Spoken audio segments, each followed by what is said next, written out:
Why are open source and freemium models so hard to make work first? So there's two sides to that.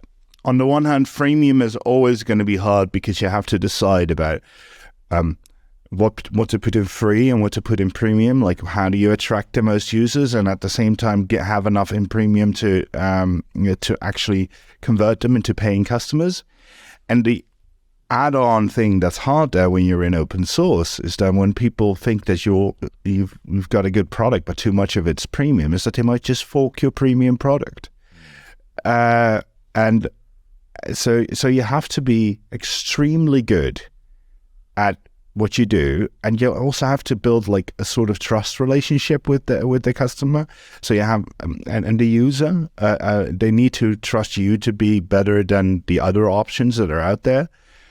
And what I said, we have relatively few people compared to the number of people using Yoast SEO. So what you get quite quickly with these models is that you have web skill problems and small company income. I mean, at its peak, Yoast was a 15 million euros a year revenue when we sold.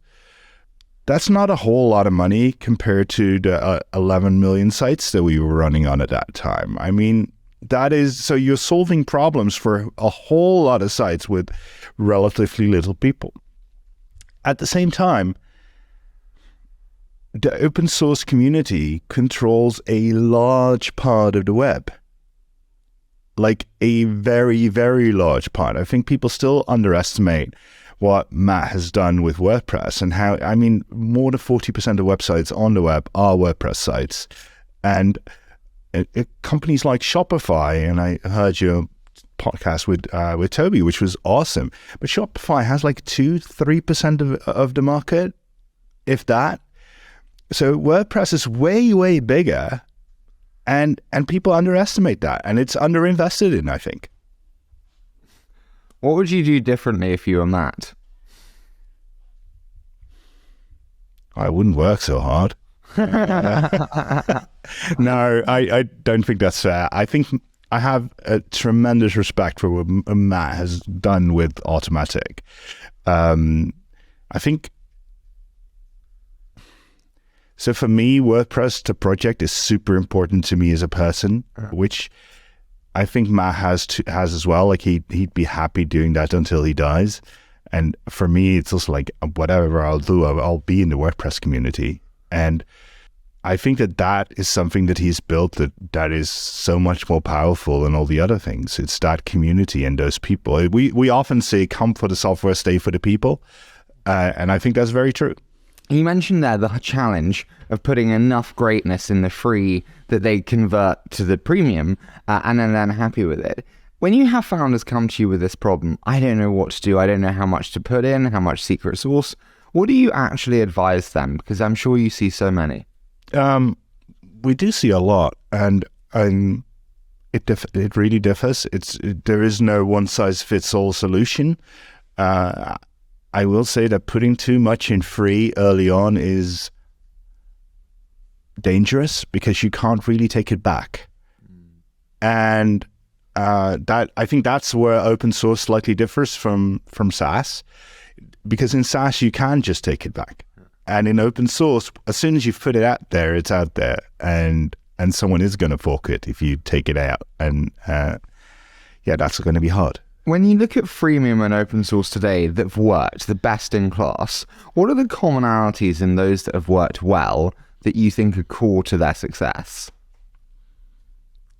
So the biggest underestimated thing in all of open source is branding. Like actually building a proper brand for your company and thinking about, hey, how do we want people to look at us? What are we putting out there? How are people perceiving us? This is the hardest thing, because that's a developer-led brand. And yes. That's what's the most challenging, which is like, dude, I'm a branding guy. I can brand all day. Give me a turd and I'll brand it in Gucci. But a developer-led brand, fuck, that's hard. What makes a great developer-led brand?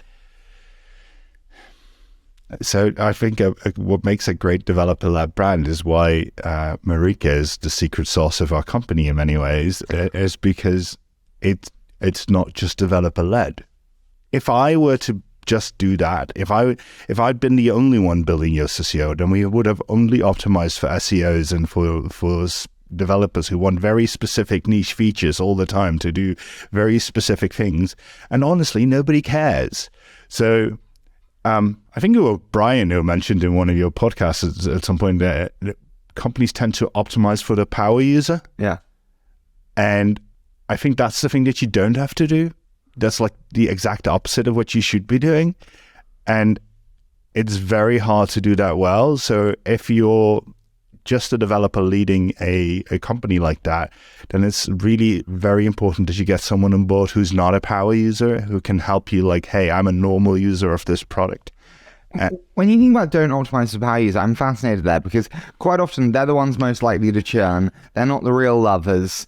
And actually, I understand that optimize for the power user and for the super lover because they're your champion. They're the ones who are going to espouse it to their friends in the community. Make the ones who love it more, and they'll do the rest for you. Why am I wrong? Well, you're not. That's where it's super hard. So I think the fine line that I've always tried to do with Yoast is that we did the things automatically that the lovers and that like the really geeky SEOs really liked. So we fixed all the problems automatically and very cleanly. And we tried to keep the interface as simple as possible. And at the same time, we horribly failed at that at times. I mean, it is super hard to keep a settings interface for an SEO plugin simple because there's so many things you can toggle and switch and change. And the thing is that once you start looking at some data, and one of the harder parts is that you actually don't have that much data in our context, is that people don't look at settings. So for an SEO plugin, they turn it on and they expect it to do magic. And that means that your defaults have to be incredibly good. And that every setting you add is basically just more noise. So I think that the power is to make sure that you keep on doing the right things and reacting quickly. So one of the things we always did was whenever Google came out with new stuff is we'd be on that and we'd have a new release ready a couple of days later or even on the day itself to release to add the features that were needed. And luckily Google talked to us sometimes and told us. You mentioned kind of the default there and like settings, people don't go to settings. I think it was Dave Morin who said on a show, like the devil's in the default when it comes to product and product expectations, and actually it just destroys creativity. Do you agree, or is actually the default is good? It's what we know and it's what we're comfortable with. I think the default is what 90% of your users will end up using, so it better be damn good. It's actually one of WordPress's core principles in its design philosophies, which Matt came up with, I guess, so props to him again. Decisions, not options. And that means we're not going to add options for stuff where we can decide the right thing for 90% of people. We're not going to add an option for it. There might be a filter in the code to change it. So if you're a developer, you can change it. But for normal users, adding more options just makes your product harder to use.